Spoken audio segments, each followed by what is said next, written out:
My name is Ben Loomer, and I work at Learn.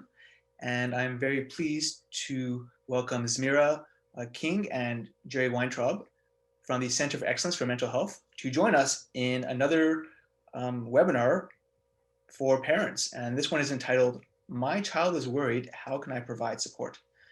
So I'd like to thank all of you for joining for what is set to be a really wonderful webinar on a really important topic as we exist through COVID-19 during this time. And I'll just say, as a parent with a child in elementary school as well, this is a very timely topic. So I'd like to thank our guests for joining us. Before we jump in, we are very happy that there's good attendance, and we would love if you are able to write in the chat box how you found out about this webinar. So we, of course, want to have more webinars that lots of people can attend and benefit from our professionals in our school system. So we would love if you could just, again, share where you found out about this webinar so that we can make sure more people find out about it in the future. So thank you very much. So with that, I would like to introduce our two guest speakers, Zmira King and Jerry Weintraub. I'm going to ask both of them if they could introduce themselves. So Jerry, perhaps you and Zmira can go ahead and introduce. Great. I'll start. My name is Jerry Weintraub. I'm a psychologist. I'm also the coordinator of the Center of Excellence for Mental Health. And I'll tell you that our mandate is really to work with educators in helping them understand best practices in promoting positive mental health.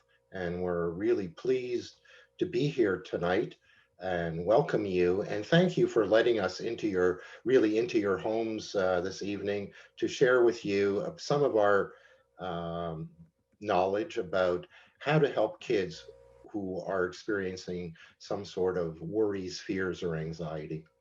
And let Zamira introduce herself as well.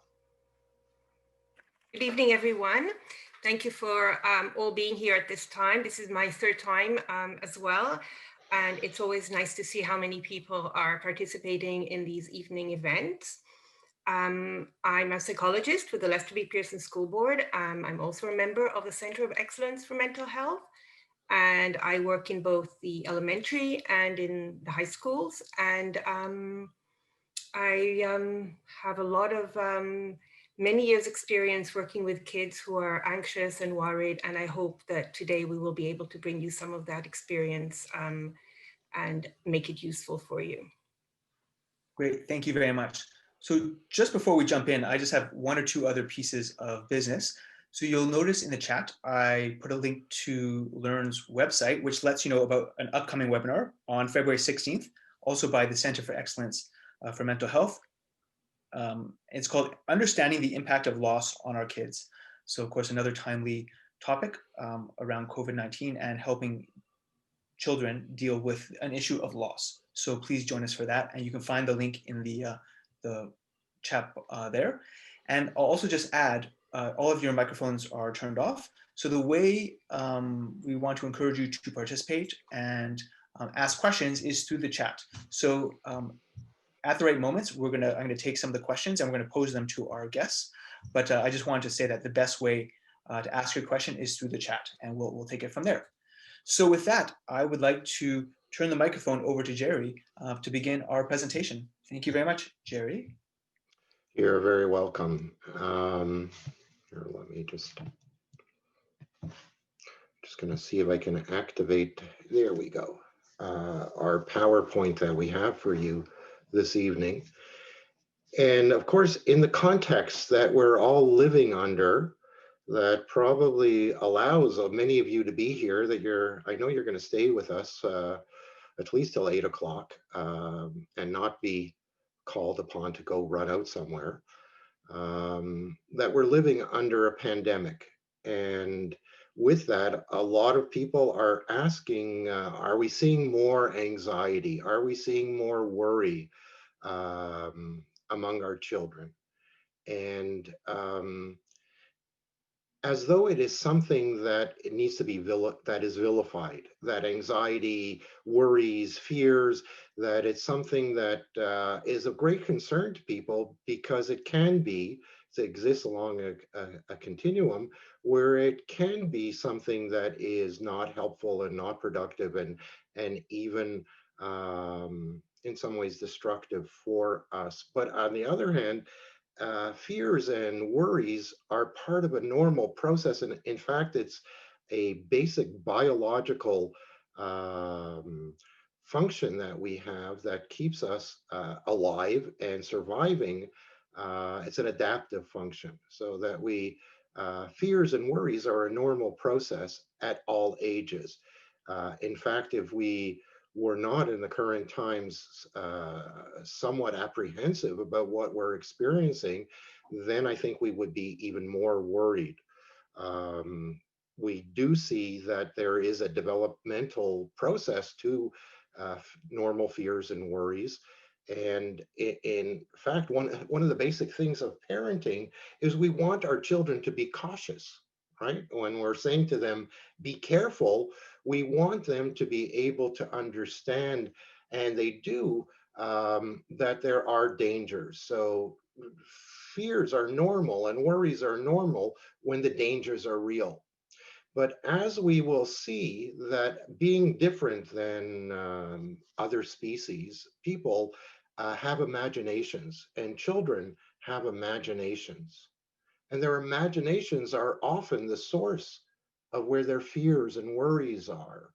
And what we see that when they start to understand that there's a difference between imaginary and real, that's when we can help them develop more realistic and get over their fears and more realistic approaches to functioning and being well and staying safe. So if we look um, the at sort of from a developmental perspective, young kids 3 to 5 years old, the kinds of things that scare them or they're worried about is things related to their imagination, things that are menacing, mythical creatures, the monster hiding under the bed. And that's a source of their imaginary fears. When they start to get a little bit older and they distinguish between, and you help them sort of process those fears and understand the difference between reality and imagination, then they start to have more realistic worries like, how am I going to do in school? Why can't I stay home with mommy? Why? What if I don't make friends? So the concerns that kids have, and they're again, they're cautionary. They're worried in a good way about the kinds of things that will lead them to successful experiences, to successful relationships, to developing their competence in school. So in a way, it's a good thing that they're concerned about it. As they get older, we tell them you can do anything you want and be anything that you want, and then they might experience some failure and criticism.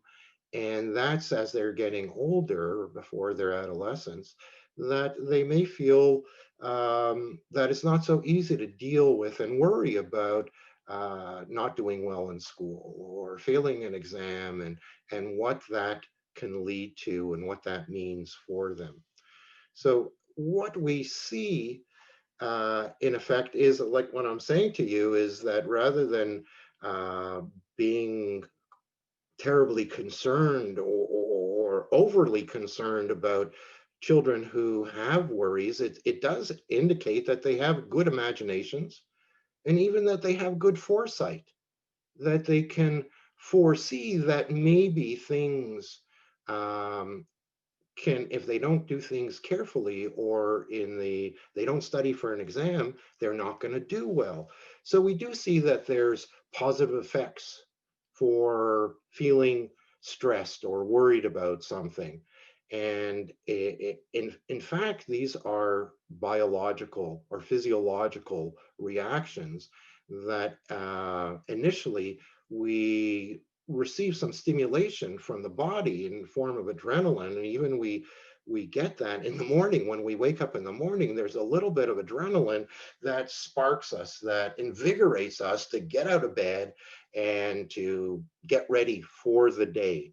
And then there's some cortisol that kicks in as well that sort of calms us and gets us able to get ourselves dressed, take our shower, do the things that we need to do. That initial activation of our energy helps us be focused too, and is a sign that our bodies need to get ready for the challenges that face us. Now, we certainly can see that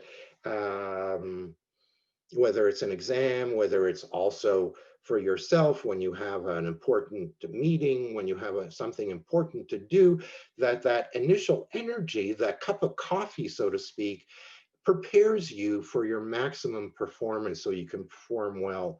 Athletes, if you're involved in any type of athletics, you can understand quite easily that enervation, that focusing of your mental capacities, that is really important in helping you perform at your best. So there's an optimal arousal which allows peak performance.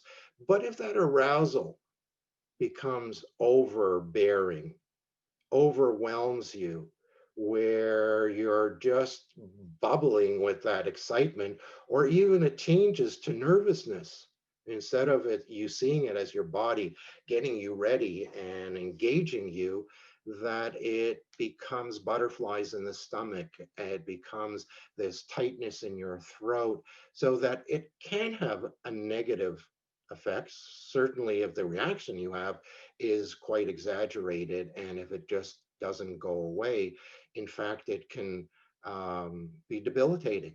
You can have those, or your child will experience those terrible stomach aches. That's not his imagination. That really there is a physiological kind of happening within them, and they don't want to get out of bed. They don't want to go to school. That's that. Typically, we talk about anticipatory anxiety or worrying about what will be tomorrow. So again, that imagination kicks in where they're imagining the worst and they imagine catastrophes that are going to happen, and that it prevents them from, they really dig in their heels. They don't want to go to school. They don't want to get out of bed. They don't want to study. They don't believe in their capacities. And that really leads to significant mental health problems, or even health problems, where those stomach the gastric problems kick in, the nausea and vomiting. And as I said, it's a real physiological phenomena that we have to recognize. Again, we see that anxiety is on a continuum. And the idea of a pyramid, where at the bottom is the largest percentage of children or people, where, well, I don't know if anybody does not have any fears, if anybody is completely fearless, but most people, generally speaking, are not distressed or not experiencing a significant level of feeling that life is a problem. Although these days, I probably think that bottom pyramid is more, there's a larger percentage of us that are feeling somewhat distressed. But those are, again, those kinds of things of the caution about what we're doing and how we do it today in our environment, going to school, going shopping, socializing, all of that, I would consider those normal fears. And when your child worries about you getting COVID, or them or their friends, and these are what we would term certainly normal fears, because they're in relation to things that do pose danger or problems. Now, when we become obsessed with those problems or those fears, when it's the duration and the level of distress is extremely significant, and it stops us from doing what we need to do, then we're dealing with an anxiety problem. And again, what we would, and Zamira is going to talk about some recommendations for you of how we mitigate those kind of anxiety problems.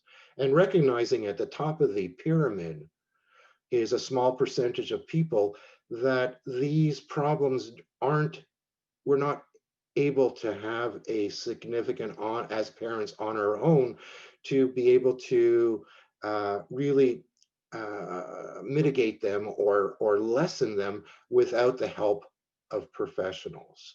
And that's where we would really consider a diagnosis of an anxiety disorder.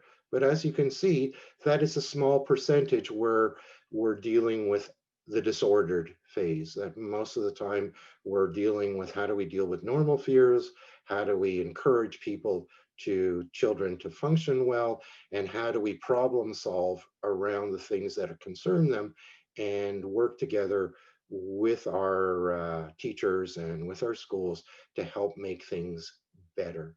One of the things that's really important to look at is when a fear is developmentally inappropriate.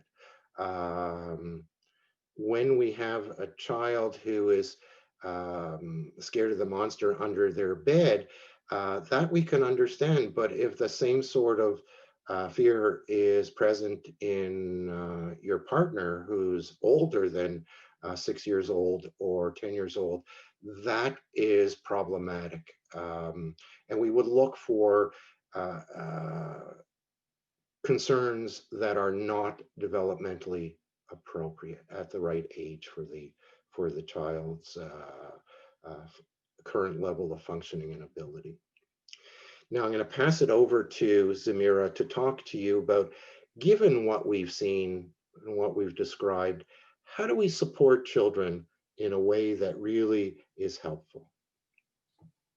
Hi, everyone. So what I'm going to do is I'm going to talk about strategies or ways of approaching your child that I often talk to parents about, whether the child has an anxiety disorder or just experiencing anxiety, or even just in terms of parenting.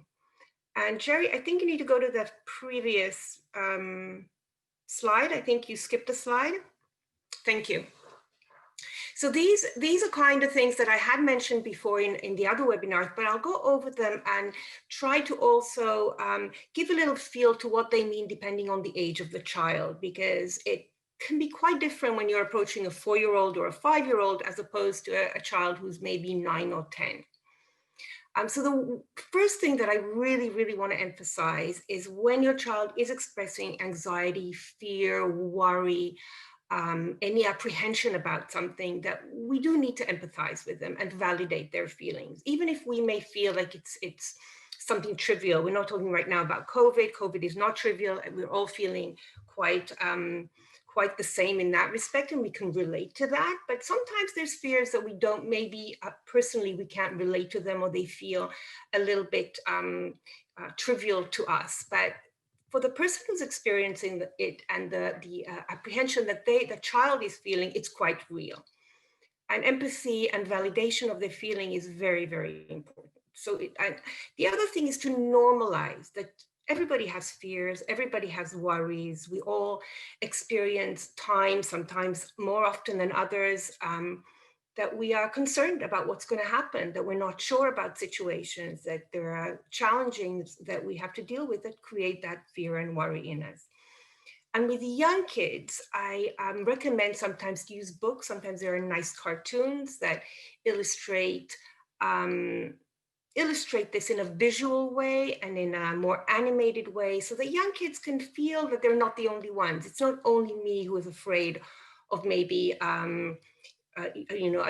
doing something that I haven't ever done before, or going to school for the first time, or meeting a new teacher.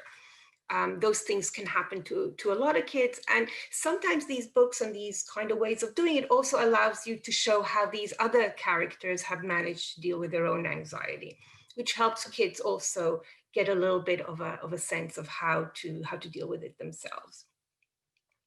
The other thing that is really, really important is modeling. We know that anxiety and worry sometimes tends to be in the temperament of the child. So it kind of runs in families. So often, not every time, but often if you are an anxious parent, you may transmit that predisposition for anxiety to your children.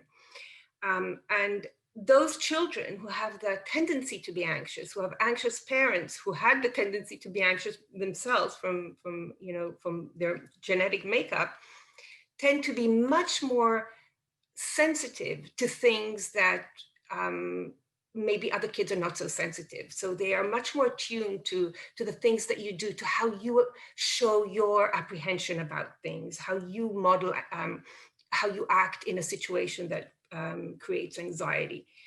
So the way you model it can have a big effect on how your child is handling their own anxieties. And we know kids learn through observation. They look at you, at parents, they want to do what you do. And sometimes I even tell parents to almost act out their way of coping. So if you're late one time for for something, and you almost animate it and say, oh dear, I'm really late today. This is not good. I should have noticed where the time, what time it was, and left it on time. And I feel really stressed, but you know what? I'm going to just take a deep breath, and I'll apologize nicely to the person that I'm late to, and we'll get through it. So it's almost like you're kind of almost emphasizing how you handle situations in order for them to be able to learn from that. Next slide, please, Jerry.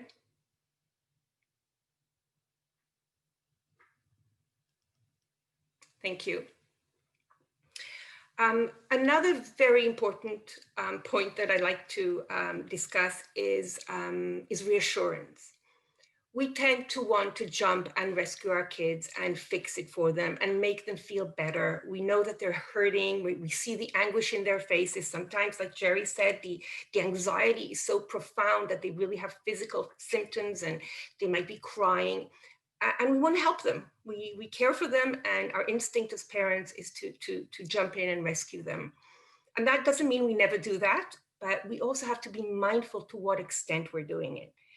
And we know that providing constant reassurances is not always helpful, because then the child seeks that reassurance constantly. That reassurance gives the child a sense of safety for that particular moment that you give them the reassurance. But that doesn't last very long, and then they require, again, that reassurance. Also, if we jump to rescue them and fix it for them, they will never learn how to do so themselves.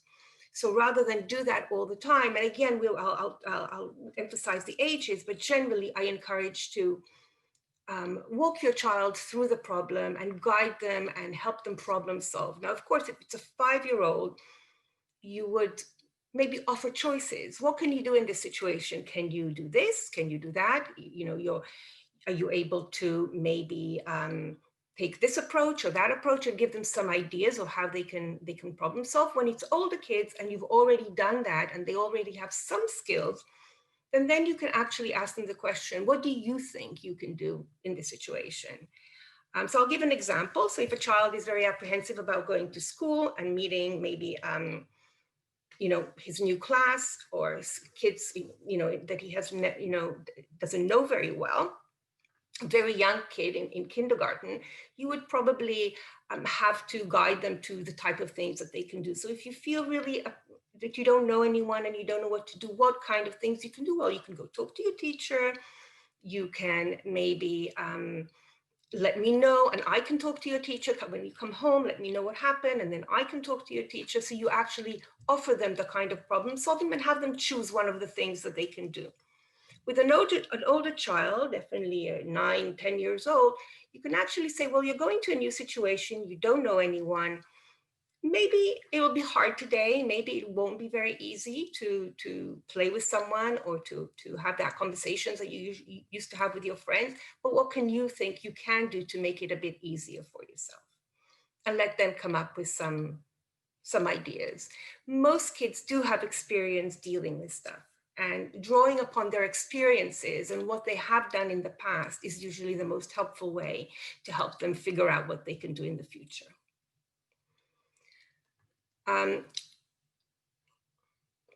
The other point, the next point I'm going to talk about is self-regulation.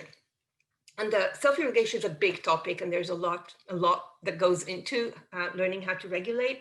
But one of the basic things that is helpful for kids in regulation and anxiety, and regulating your stress is a very big one, is understanding what it means to have a feeling or an emotion.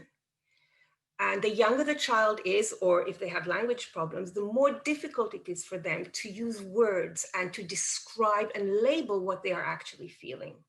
And when you can't describe and label what you feel very well, you kind of generalize how you feel. So if you're feeling scared, you're just saying, I'm feeling scared about going to school. I'm just feeling scared. And it's just a general feeling. And it's not really specific to anything that's happening in school. It's just everything about school seems scary and they just don't want to go. However, if we help them define it and use more granular, more specific ways to describe what it is that is making them feel this way, then they are able to have a little bit more specific idea what it is at school that's bothering them. I'm scared of going to school because I really don't know what to do today in my math test. I'm not prepared for my math test. Or I'm really scared about going to school because I really don't get along with a couple of kids in class and they really don't make me feel good. And sometimes by using those words and helping them describe and asking them, what is it that you're afraid of exactly in school? You find out that there's a lot of things that they're not afraid of in school, that they get along very well with their teachers, that they do enjoy going out to play, that they might be really looking forward to their phys ed class.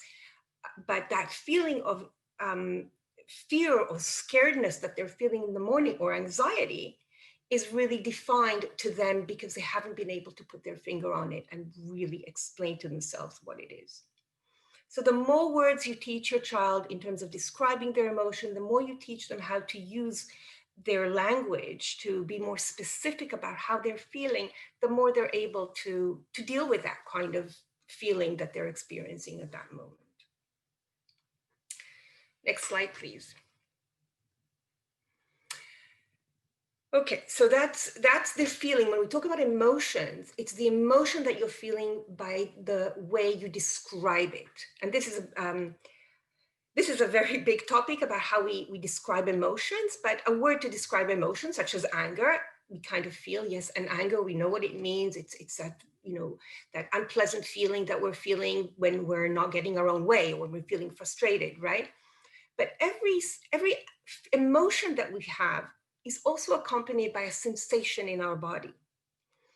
And these sensations, these feelings that go on in our body are sometimes related to our emotion. So we feel it when we're angry, we feel that kind of jittery and tension. When we feel anxious, our hearts are beating fast, maybe our hands are sweaty.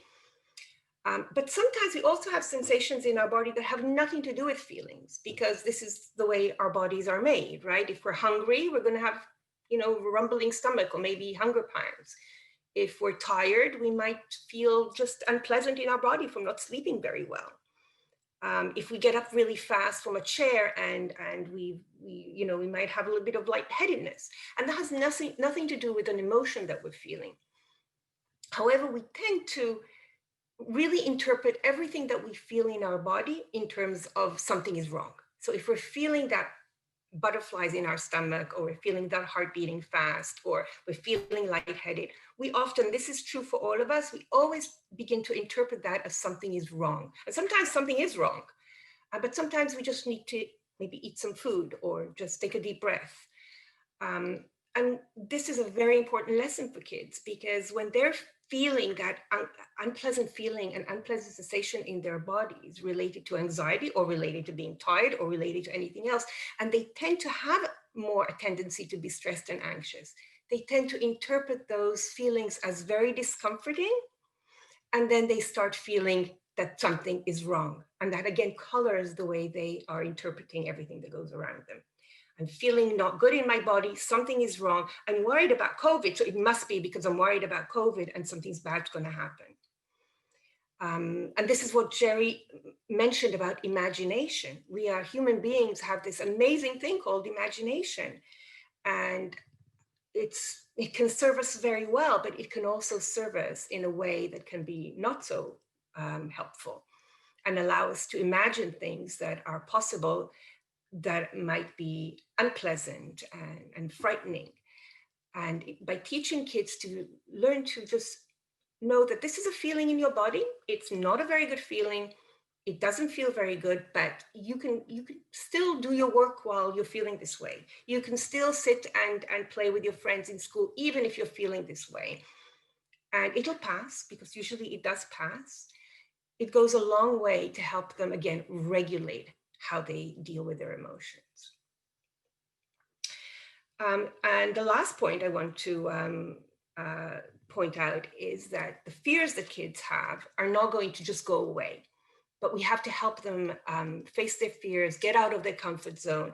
And that we usually do in very small steps. So again, very young children, you would let them do very, very tiny steps in terms of getting to where they need to go. So a child who's starting kindergarten for the first time, we will, and is very, very anxious, maybe the small step will be just to visit the kindergarten for one day and say hi to his teacher and to his classroom and go home.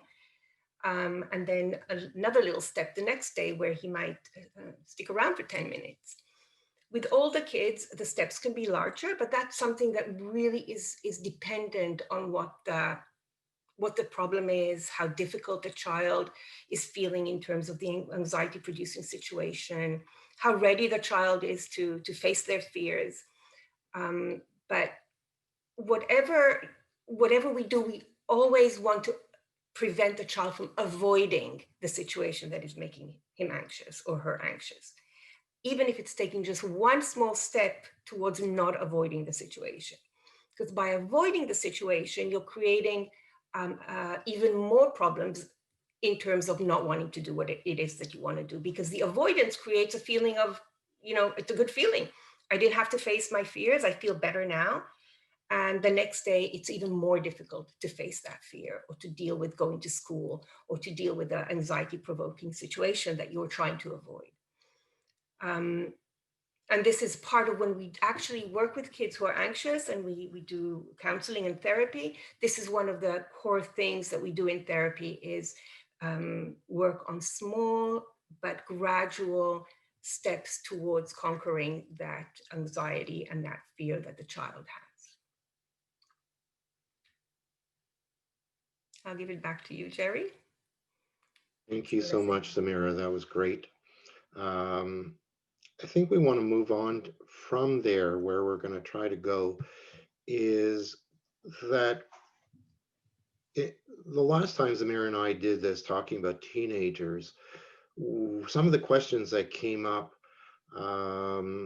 gave us a sense that for parents working with their children, their experience is that it could be, here we are trying to say that it's a normal part of the process, and that if your child can have the foresight to see that there are problem situations and imagine things in their minds, that these are good things, that it says your child has foresight, your child can be careful, your child can see dangers, and hope that message is somewhat reassuring.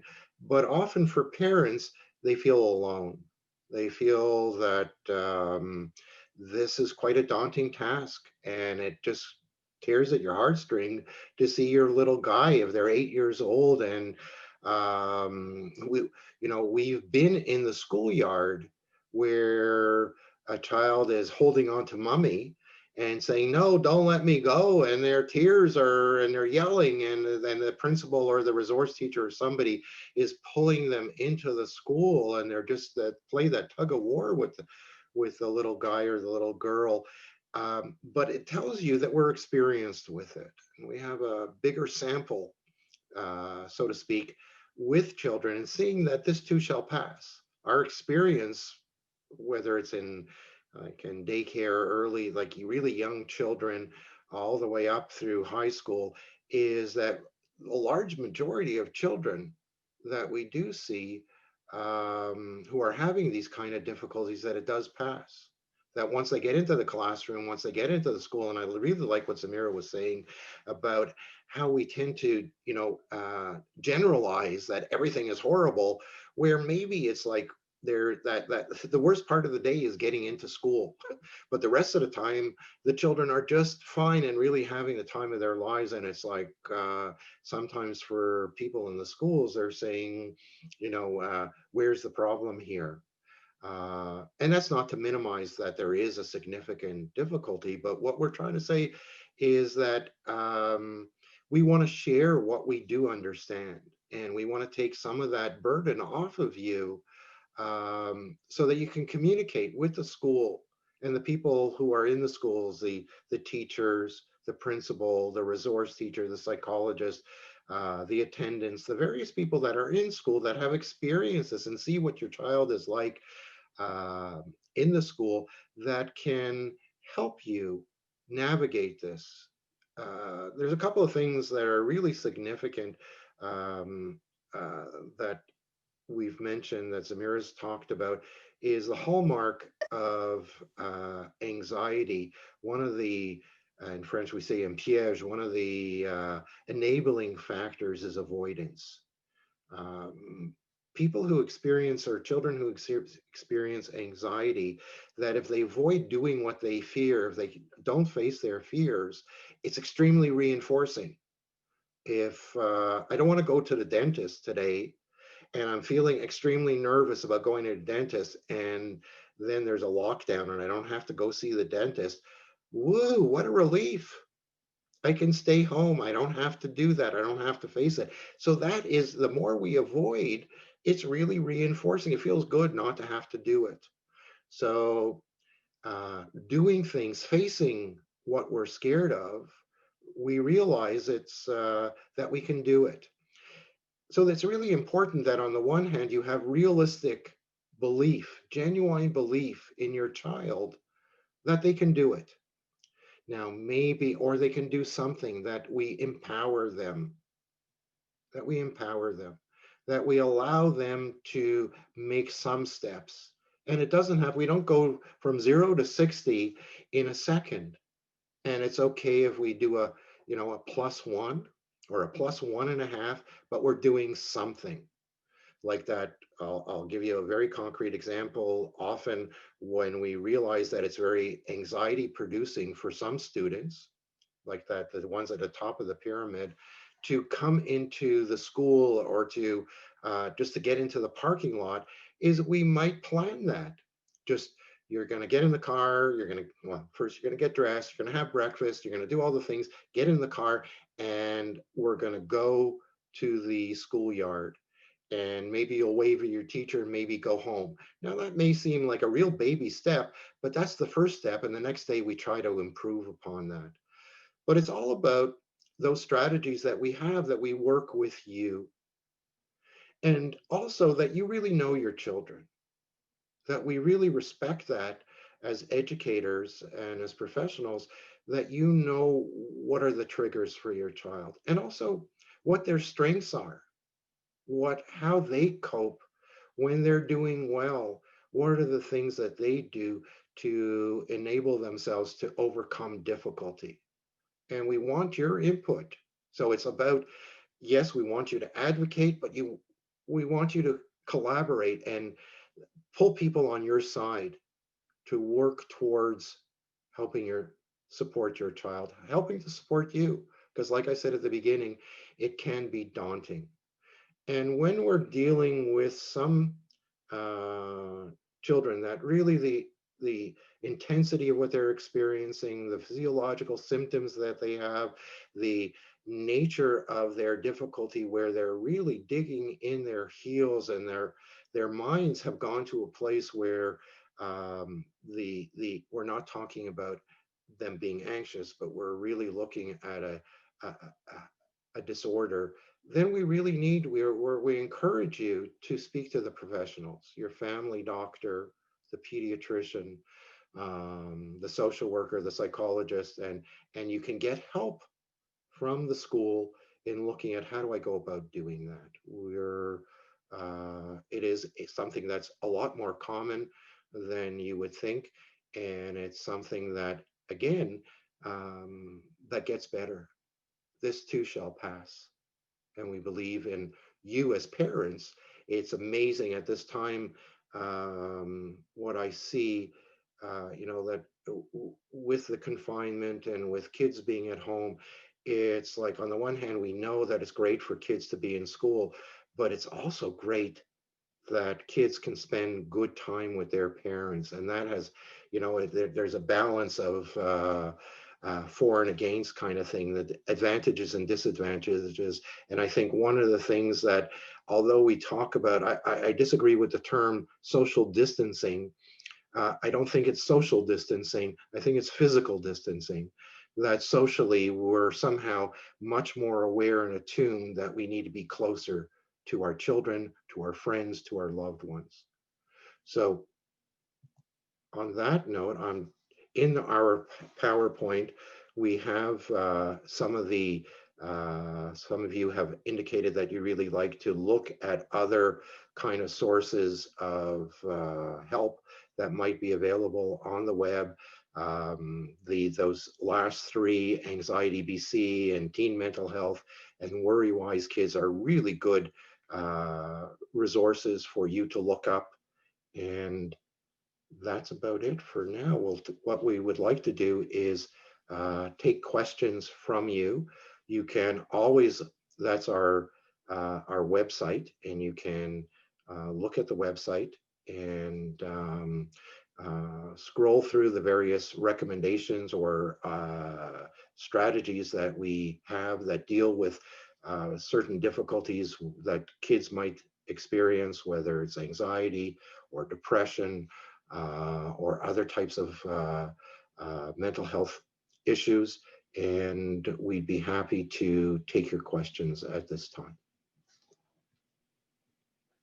Great. Thank you very much, Jerry and Samira. And just to answer one of the questions, we will be sending out the PowerPoint, and we will also be sending out the recording so that you can watch this later on or share it with any friends that might have missed it but are interested.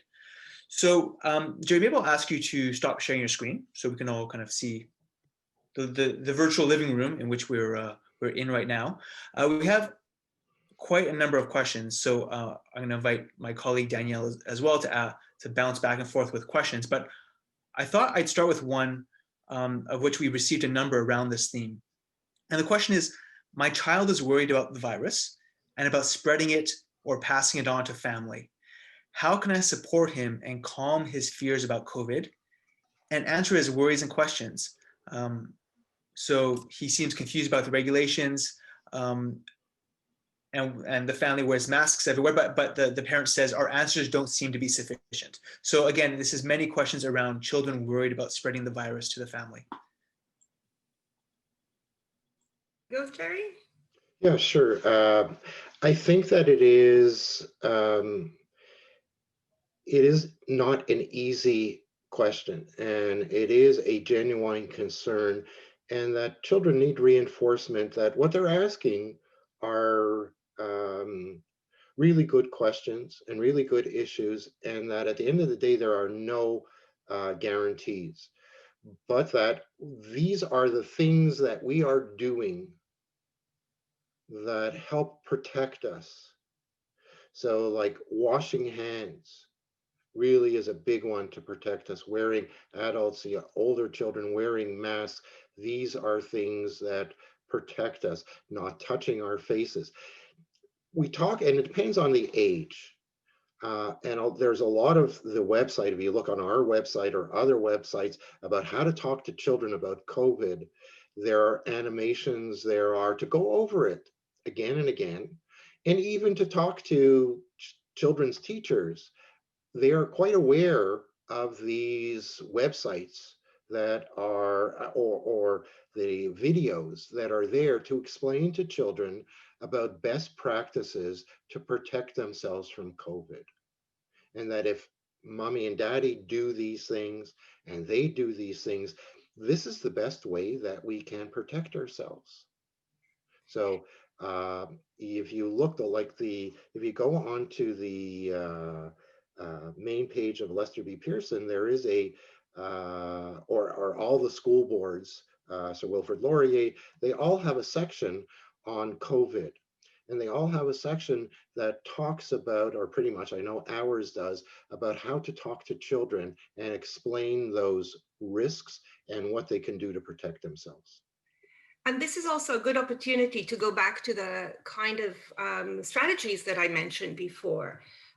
So when children are feeling anxious about anything, but particularly about things that are realistically and quite, quite accepted to feel anxious about, we validate them, we make them understand that this is normal. But we also can talk to them about what worry is and what it is to fear. And worrying is really thoughts that we have in our heads. Again, it's that imagination and that thought that is maybe taking us to another place that maybe is not necessary to go to. Yes, we can't guarantee that we will not get COVID, but we don't have to think of it and try to already imagine that we are getting COVID and that it's a guarantee that we're going to get COVID. We can say that there are, small chances and there's no guarantees, but most likely if we do what we need to do, there's a good chance that we will stay safe. But also when you're feeling worried and you're feeling not good, it doesn't mean that you can't do other things at the same time. And that's, again, goes back to those sensations or those feelings and those emotions that kids are feeling. So it's okay to tell a child, I know you're feeling worried. I know that doesn't feel very good in your body, but you can still go and play with your sibling, or you can still go to school and try and do some work in class and enjoy music class or enjoy a phys ed class. Even if you're feeling this way, you can still do those things. Because a lot of times kids, again, they feel that if they have these emotions or these sensations, something is wrong and they can't function, that they're not able to do anything because of it. And they're waiting for it to go away and to feel good in their bodies and in their emotions in order to say, okay, now I'm ready, now I can do what I need to do.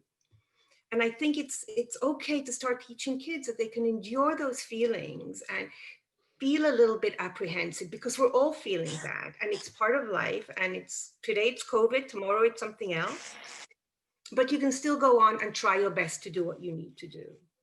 And that is not an easy message to give, and it takes time, but I think it's a very important message.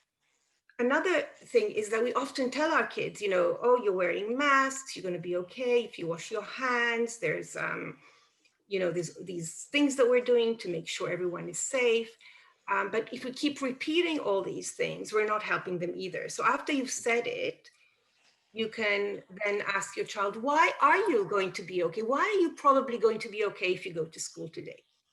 Why are you probably going to be safe if you go to school? You tell me why you think that you're going to be safe. No guarantees, there's no 100%, but why you most likely be okay when you come home today. And try and have them problem solve and come up with a solution themselves.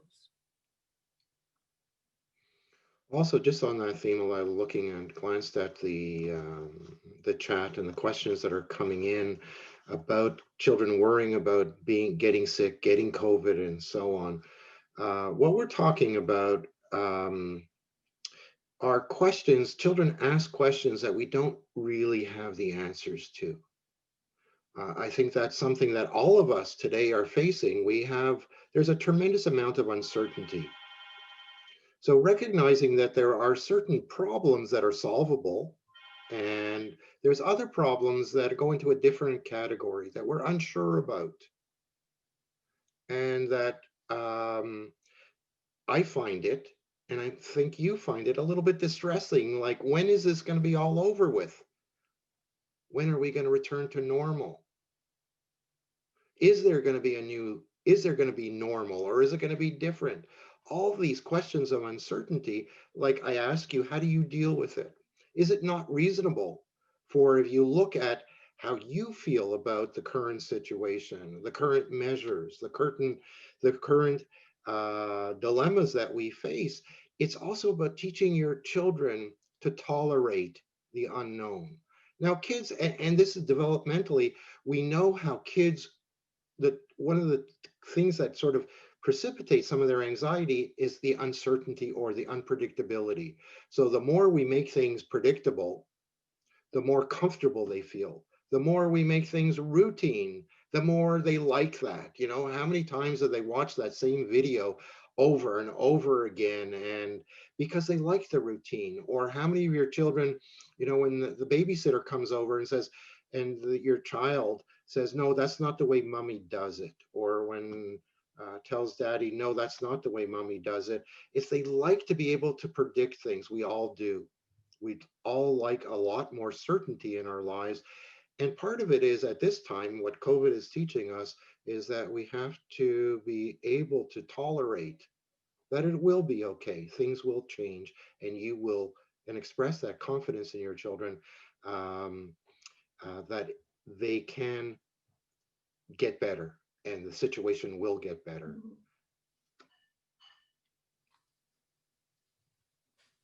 Great, thank you very much. Another question we had that came up a number of times was around, my child does not want to go to school. What can I do to help?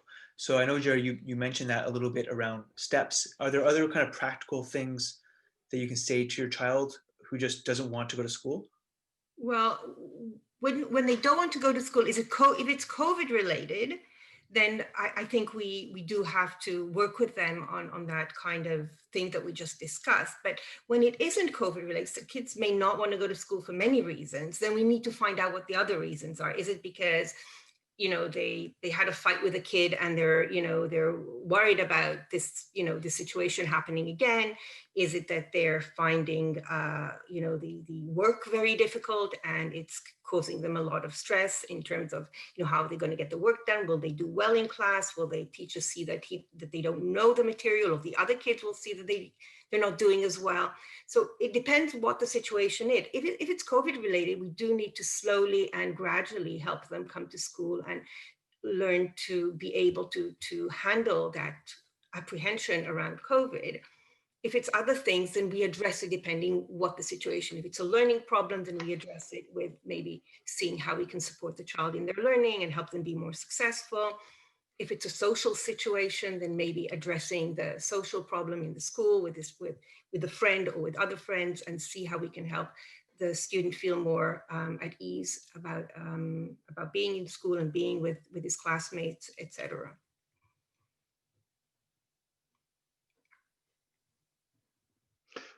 Along those lines, Great, I think. thank you very much. Jerry, did you want to add something? Yeah, I'll just I think that we need to look at bridges.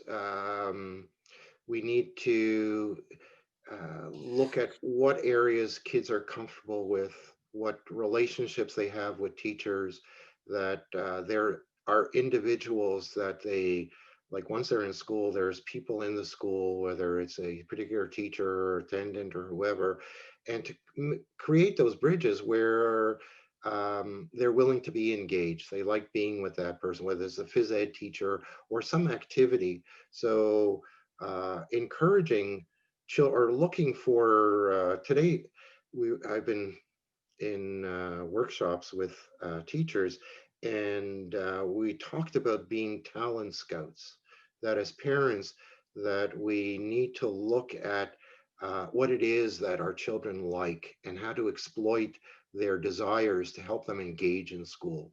And if there's one particular thing that they like to do, is to use that to encourage them, and that it's something they can do. The worst thing that a child feels is if there's reasons that makes them feel incompetent going to school. Nobody wants to go and feel incompetent. So it's really around looking for their areas of competence and trying to create bridges with the school to encourage them to go to school. And also about facing challenges and looking at ways that every day from the time we're born, we face challenges. And it's, as parents, we need to remind children of the challenges that they were able to face, like whether it was they didn't want to ride a bike, but now they ride a bike. They didn't want to go swimming, but now they love it. Those kind of things. Remind them of their capabilities.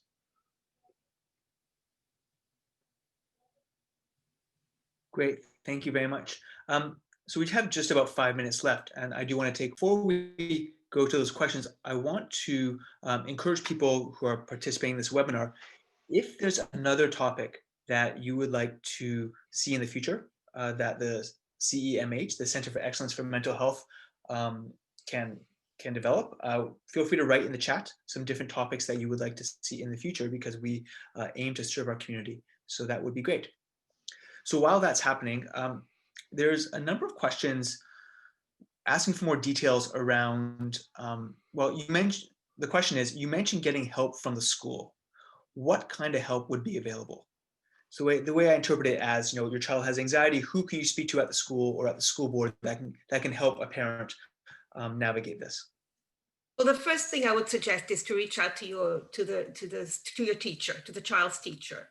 And often if kids are experiencing anxiety at home, the teachers already have noticed something in class as well.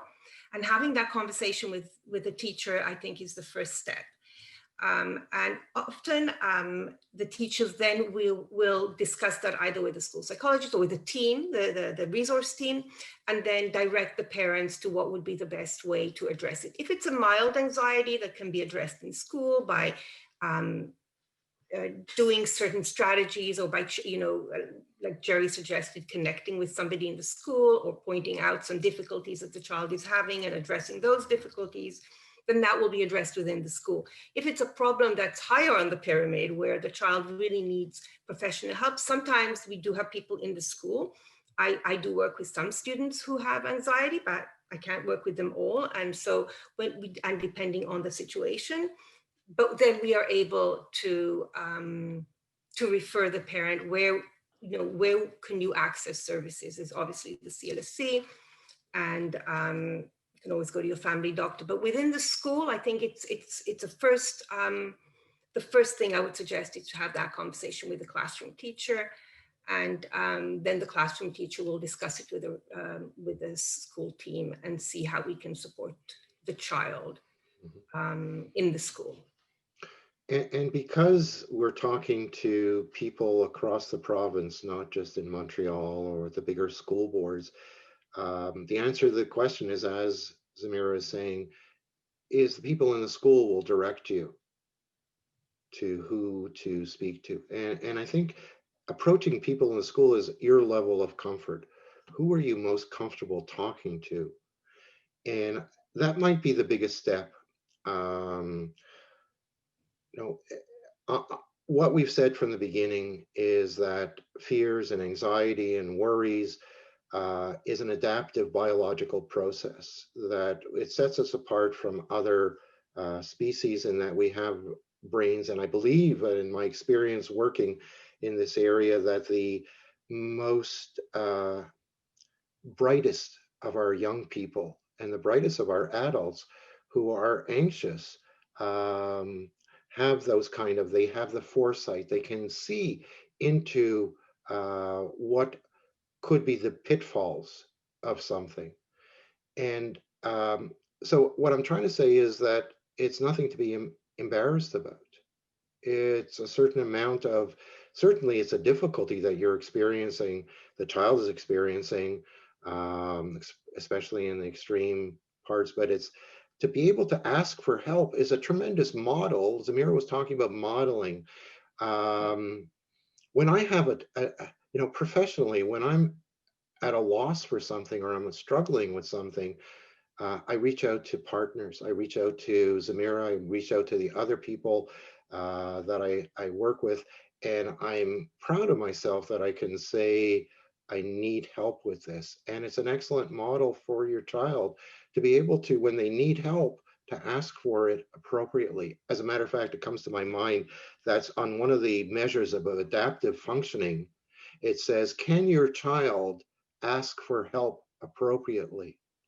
Being able to ask for help. Think about it right now at this time, being able to reach out to people and say, I need help, and not to feel ashamed or embarrassed about it, is a tremendous lesson to impart on your children. Just want to add one more thing to what Jerry is saying, is that when parents do reach out and the children know, the students know that the parents has reached out, and they see that we're supporting them in some way and addressing the issue, it's a big relief for the kids. We sometimes fear that it's going to be an embarrassment, that it's going to be unpleasant, but most times it's a relief for the students when they realize that we're understanding them, that we're addressing it in a way that's going to actually bring them to a better place afterwards. And they see that there's this dialogue between their parents and the teachers, and it's usually a relief for them. They're actually so happy that there is something happening that is going to support them. and they don't have to hide it and go home and worry about it.